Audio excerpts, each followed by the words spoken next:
జై తెలంగాణ, జై జాగృతి. అందరికీ నమస్కారం.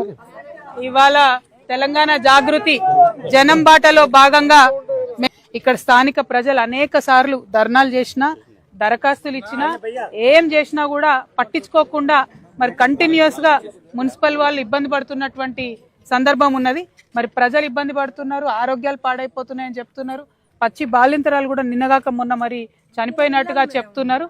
కాబట్టి ఈ సందర్భంగా నేను ప్రభుత్వాన్ని డిమాండ్ చేసేది ముఖ్యంగా కసిరెడ్డి నారాయణ రెడ్డి గారు, స్థానిక ఎమ్మెల్యే గారు, మీరు శ్రద్ధ పెట్టండి, మీరు ఇక్కడికి రండి, అవసరమైతే వచ్చి చూడండి, చూసి ఇక్కడ ఉండేటటువంటి డంపింగ్ యార్డ్ సమస్యను పరిష్కరించండి.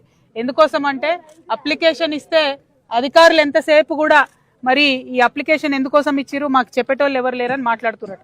అదేవిధంగా ఇదివరకు మున్సిపల్ నుంచి 1,20,00,000 రూపాయలు మంజూరై ఒక 8 కిలోమీటర్ల దూరంలో జనావాసాలు లేని దగ్గర స్థలం ఇచ్చినా కూడా అక్కడికి డంపింగ్ యార్డ్ తరలించకుండా ఇక్కడనే కొనసాగించడం అన్నది అమానుషం.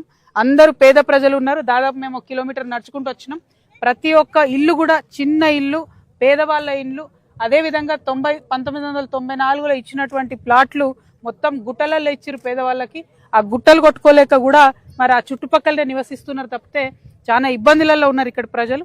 మరి ఇక్కడ నుంచి కూడా పొమ్మన లేకుండా పొగబెట్టిన విధానంగా నడుస్తున్నది ఈ కథ తప్పితే ఏది ప్రజల కోసం జరుగుతలేదు. ఇది కరెక్ట్ కాదు. ఎమ్మెల్యే గారికి మేము గట్టిగా డిమాండ్ చేస్తా ఉన్నాం, మీరు తక్షణమే ఇక్కడికి రండి, విజిట్ చేయండి, మున్సిపల్ కమిషనర్ పిలిపించుకోండి. ప్రభుత్వం మీదే ఉన్నది. మీ ముఖ్యమంత్రి చెత్త శాఖ మంత్రి కూడా ఉన్నాడు. మరి ఆ చెత్త శాఖ మంత్రి గారిని తొందరగా ఆయన మేల్కొనేటట్టు చేయండి. మున్సిపల్ అడ్మినిస్ట్రేషన్ ముఖ్యమంత్రి గారి దగ్గరే ఉంది కాబట్టి కసిరెడ్డి నారాయణ రెడ్డి గారు మీరు వెళ్ళి ముఖ్యమంత్రి గారిని డిమాండ్ చేస్తారా, కమాండ్ చేస్తారా, వీడికి తీసుకొస్తారా, హెలికాప్టర్లో చూపిస్తారా, చేయండి. ఇక్కడ నుంచి మాత్రం డంప్ యార్డ్ తీసేయండి. మీకు కొంత సమయం ఇస్తాం. మా యాత్ర ఫిబ్రవరిలో అయిపోతుంది.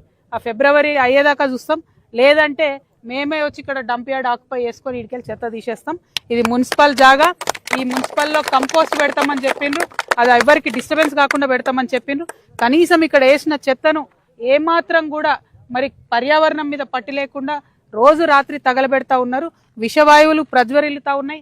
గుట్టలు గుట్టలు ప్లాస్టిక్ కనబడుతుంది. మీరు అట్లా మంట పెట్టిపోతే ఆ ప్లాస్టిక్ ఆ వాయుతోని క్యాన్సర్లు వస్తాయి, రకరకాల రోగాలు వస్తాయి.